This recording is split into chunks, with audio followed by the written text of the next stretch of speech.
Hello students, good morning. Once again I welcome you in the today's science class. But in the last topic we studied that is about the green revolution. कल का जो अपना last topic था उस पे हमने green revolution के बारे में स्टडी की थी बेटा। यहाँ पर हमने आपको बताया था, एक बार वापस से रिपीट कर रहा हूं मैं, ग्रीन रिवॉल्यूशन मीन्स क्या होता है। Green revolution means dramatic increase in agricultural productivity due to use of improved variety of seed and modern technology is known as the green revolution। मतलब क्या हुआ कि 1970s का जो टाइम पीरियड था उससे पहले जो प्रोडक्शन होता था एग्रीकल्चर फील्ड का वो इतना नहीं होता था कि सबकी रिक्वायरमेंट पूरी हो जाए, क्योंकि पॉपुलेशन एवरी ईयर इंक्रीज होती है तो जितनी पॉपुलेशन है उतना प्रोडक्शन नहीं हो पाता था। तो साइंटिस्ट लोगों ने क्या करा, कुछ मॉडर्न टेक्नोलॉजी और कुछ और भी बहुत सारे process, improved variety of the seeds वगैरह यूज में लेने से सडनली एक ड्रामेटिक चेंजेस हुआ 1970s के टाइम पीरियड में। तो उसमें क्या हुआ कि एग्रीकल्चर जो प्रोडक्शन था, क्रॉप प्रोडक्शन, वो पहले की जो पिछले जो ईयर्स थे उनसे ज्यादा इंप्रूवमेंट दिखाई दिया। तो उसको क्या नाम दे दिया हमने, ग्रीन रिवॉल्यूशन। कल हमने आपको कुछ बताया था बेटा, इसके पीछे दो इंपॉर्टेंट बातें रही। First number modern technology, that is, और second number that is improved variety of the seeds. मतलब कि सीड्स की इंप्रूव्ड वेराइटी होना चाहिए, मॉडर्न टेक्नोलॉजी काम में ले। इसके अलावा दो बातें और थी, expansion of the farming area. उस टाइम पर फार्मिंग की तरफ लोगों का ज्यादा अटेंशन हो गया और ज्यादा से ज्यादा वो फार्मिंग पे ध्यान देने लगे। बहुत सारे फॉरेस्ट एरिया को एग्रीकल्चर फील्ड के अंदर कन्वर्ट किया गया। और दूसरा नंबर, एक प्रोसेस चालू किया बेटा, उसको हम बोलते हैं मिक्स्ड फार्मिंग, जिसके बारे में हम पढ़ेंगे। तो उसको भी फॉलो किया, मतलब एक ही टाइम में एक से ज्यादा क्रॉप्स को डेवलप करना, वो मिक्स्ड फार्मिंग कहलाता है। ये तो वो टॉपिक थे जिसके बारे में हमने लास्ट टाइम पढ़ा। Now our next topic that is about the crop rotation. Please remember, crop rotation का मीन्स क्या होता है। ये टॉपिक आपका ज्योग्राफी में भी मिलेगा आपको, दोनों का मीन्स सेम होगा। मतलब जो भी अपन क्रॉप कल्टीवेशन करते हैं ना किसी भी एग्रीकल्चर फील्ड के अंदर, उसका एक सिस्टमेटिक वे होना चाहिए। प्रैक्टिस ऑफ ग्रोविंग टू और मोर डिसिमिलर क्रॉप। तो डेफिनेशन देखना बेटा, practice of growing two or more crops, two or more dissimilar crops, two or more dissimilar crops. Practice of growing two or more dissimilar crops on same plot of land, on same plot of land, on same plot of land, alternatively,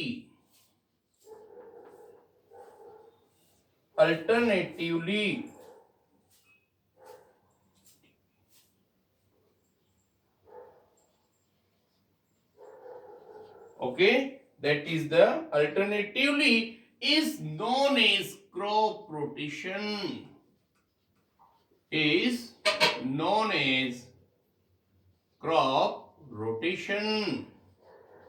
कहने का मतलब सुनना बेटा, आपके पास में एक piece of land है, मतलब एक एग्रीकल्चर फील्ड है, ये आपका एग्रीकल्चर फील्ड। इस एग्रीकल्चर फील्ड के अंदर आपने फर्स्ट टाइम पर कोई भी एक क्रॉप डेवलप कर ली उसके बाद अगले सीजन में दूसरी क्रॉप डेवलप करते हैं, फिर नेक्स्ट सीजन में वापस प्रीवियस क्रॉप डेवलप करते हैं, तो एक सिस्टम होता है, उसको हम बोलते हैं क्रॉप रोटेशन। एक एग्जांपल हम आपको बता दें, अपने पास में two types of the crops होती हैं। एक तो होती है pulse crop, that you know very well. Pulse crop क्या होती है? ये होती है आपके पास में पी, बीन, सोयाबीन, मूंग, उड़द, अरहर, ये जितने भी प्लांट्स होते हैं, इन सबको हम लेग्यूम प्लांट्स बोलते हैं। लेग्यूमिनेसी इनकी फैमिली होती है, और उनको दूसरा नेम हम पल्स क्रॉप भी बोलते हैं। तो एक बार तो हम पल्स क्रॉप को एग्रीकल्चर फील्ड में डेवलप कर लें, और नेक्स्ट टाइम पे कोई सीरियल क्रॉप, मतलब कि व्हीट, राइस, मेज। सीरियल क्रॉप मींस होता है व्हीट, राइस, मेज। तो एक बार तो हम पल्स क्रॉप को ग्रो कर लें एक सीजन में, दूसरे में हम व्हीट, राइस, मेज, सीरियल क्रॉप ग्रो कर लें। इस सिस्टम को हम क्या बोलेंगे? Crop rotation.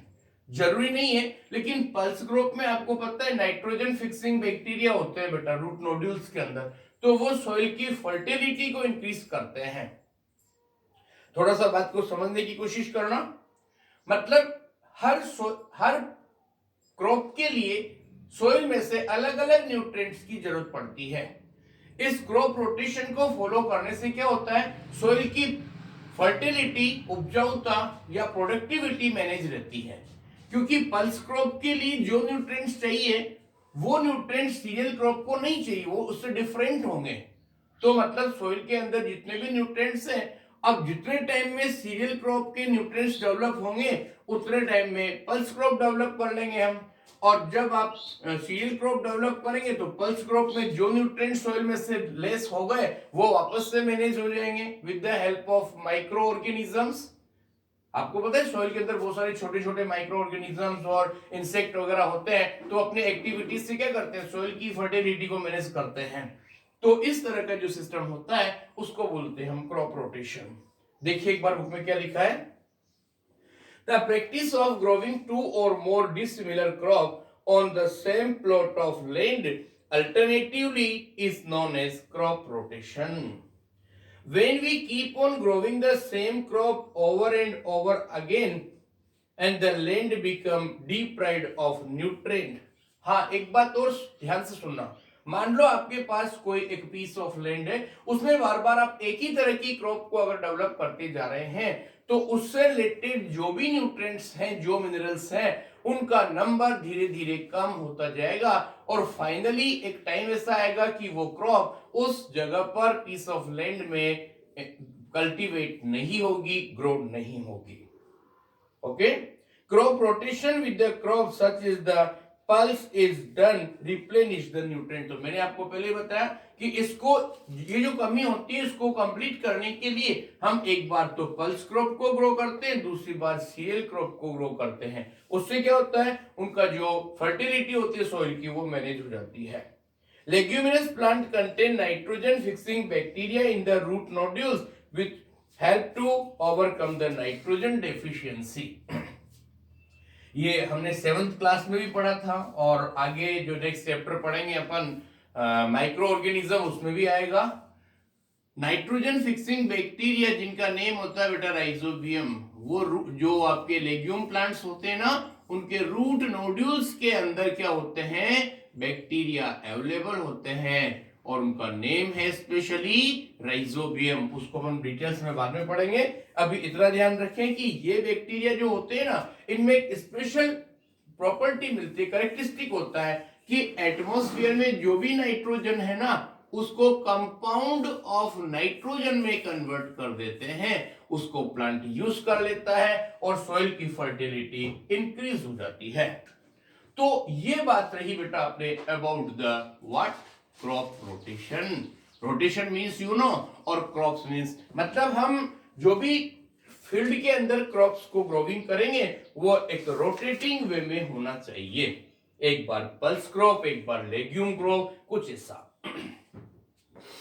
Okay, this is enough. Now next come on about the mixed cultivation. क्या होता है? ध्यान से देखना बेटा। Okay, the process of growing two or more different type of crop in a particular field at the same period of time is known as the mixed cultivation. अब देखिए crop rotation में तो क्या होता था, एक बार में एक ही क्रॉप डेवलप होती थी। एक एग्रीकल्चर फील्ड है, उसमें आपने एक सीजन में पल्स क्रॉप ग्रो कर दी तो अगले सीजन में सीरियल क्रॉप ग्रो करेंगे।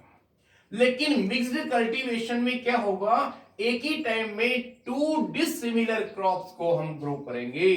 Please remember the process of, definition बता रहा हूं, the process of growing two or more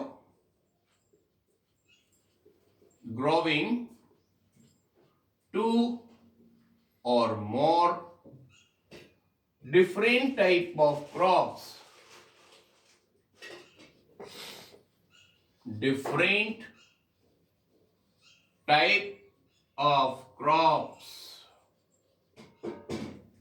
two or more different type of crops in a particular field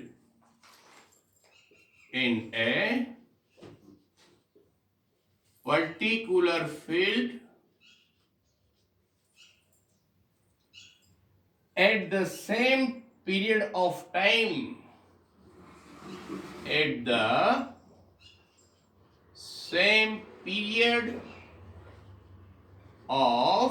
time, मतलब एक ही टाइम में एक फील्ड के अंदर हम दो डिफरेंट टाइप, टू और more than two different type of crops हम ग्रो करते हैं, और एक ही फील्ड के अंदर time is known as mixed cultivation.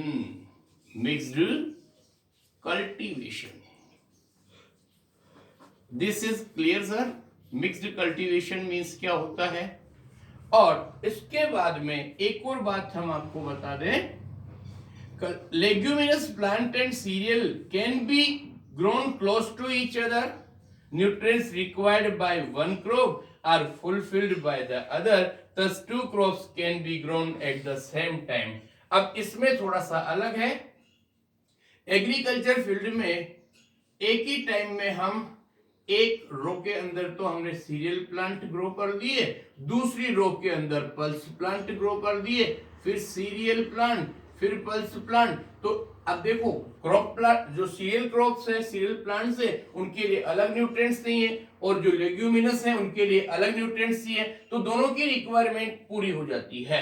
तो ये बात रहेगी आपके पास में, that is the what sir mixed cultivation. और इसके बाद में हम नेक्स्ट स्टडी करेंगे, that is the food from animal, and then our lesson will be over. Okay, up to this is enough. Thank you very much.